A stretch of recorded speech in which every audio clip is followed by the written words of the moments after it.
May 17, 1973. A new chapter would open in the epic detective story that had begun with the loopy third-rate burglary 11 months earlier. By unanimous vote, the U.S. Senate had established a committee to investigate the presidential activities of 1972. The committee will come to order. It would become the most dramatic inquiry in the history of the nation, as Americans watched the hearings broadcast live.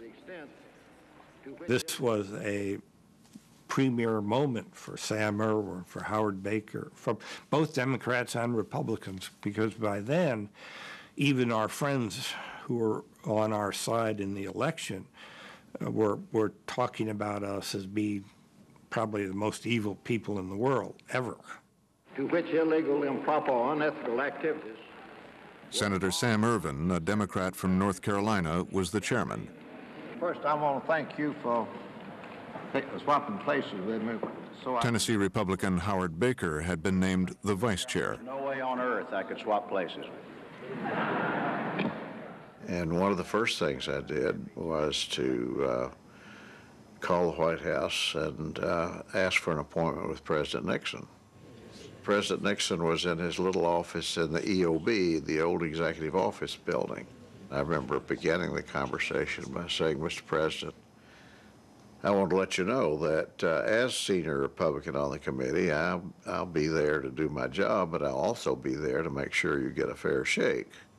Just as I was leaving, I said to President Nixon, you know, John Mitchell, who was Attorney General for President Nixon. So I said, I know John, and I certainly hope he's not in any trouble.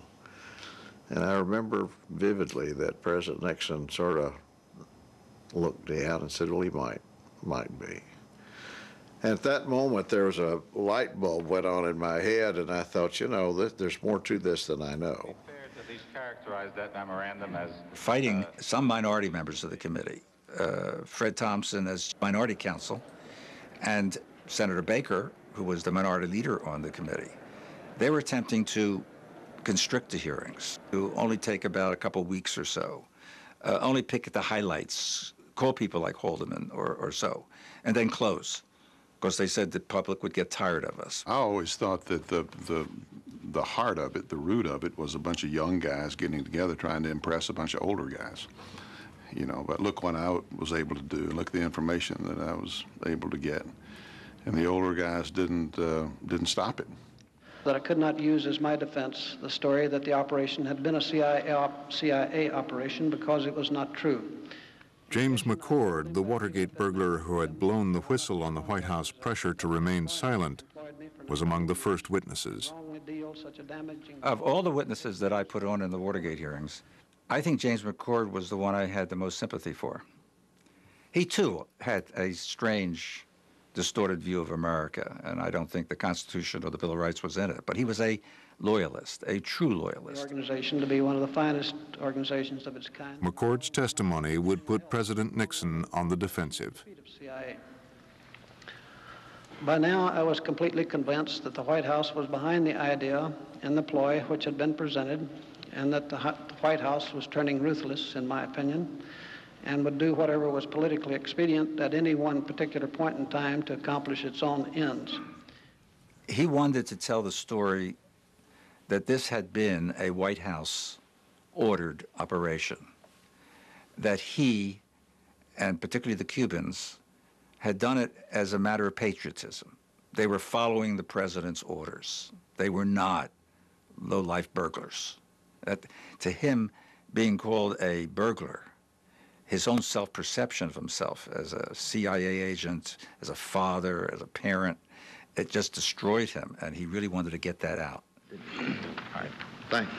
Thank you, Mr. McCord. The council will call the next. He was asked what he thought of himself now, and he said, I cannot now understand how I could have committed this crime. It was a crime, and I'm sorry for it. I mean, but in a sense, he was a victim, because he was a victim of the power of the White House, taking people who are loyal like McCord and having them commit very serious crimes. The next witness is Mr. Hugh Sloan, who... Sloan, will you raise your right hand? You swear that the evidence... As treasurer of the committee to re-elect the president, Hugh Sloan had regularly been told to dish out hard cash, 50 grand here, 100 grand there, by men he trusted. Hugh Sloan was caught in the middle on this, and he received orders that he was to allow G. Gordon Liddy, who was the one who was running the whole break-in thing, to get money as he called on it. Could you tell us what denominations generally the cash was in? I would say generally the cash was in $100 bills, although at times there were 50s, 20s, 10s. At one point, I think we even had some $1,000 bills. Now, with regard... As each day went by and more things came to light, it became more and more obvious to me anyway that I'd unwittingly financed this through campaign funds, and that clearly the campaign organization was involved. He just felt that he also had been misused. He had no real understanding of the so-called Watergate plan until it later came out, and that he knew the role he had played in it. A campaign official had told him to lie about the payments to Liddy. Came across to me, and it was a very brief reference. He said something to the effect that the Liddy money is a problem. It's very politically sensitive. We can just not come out with a high figure. We're going to have to come out with a different figure. Well, I said to him, he must have been insistent, because I remember making to him on that occasion the statement, I have no intention of perjuring myself. And what did he say to you when you said that? He said, you may have to. Some people told the truth, and some people lied. And the balance of that is really quite astounding in this case, because I would say the vast majority chose the route of lying about it. Sloan had turned to the campaign chairman, John Mitchell, for advice. Did you have a discussion with Mr. Mitchell at that time? Yes, sir. What was that discussion? I was essentially asking him for guidance.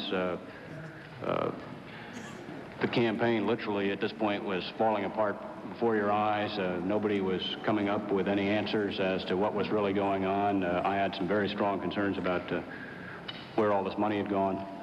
I essentially asked him for guidance, at which point he told me, well, when the going gets tough, the tough get going.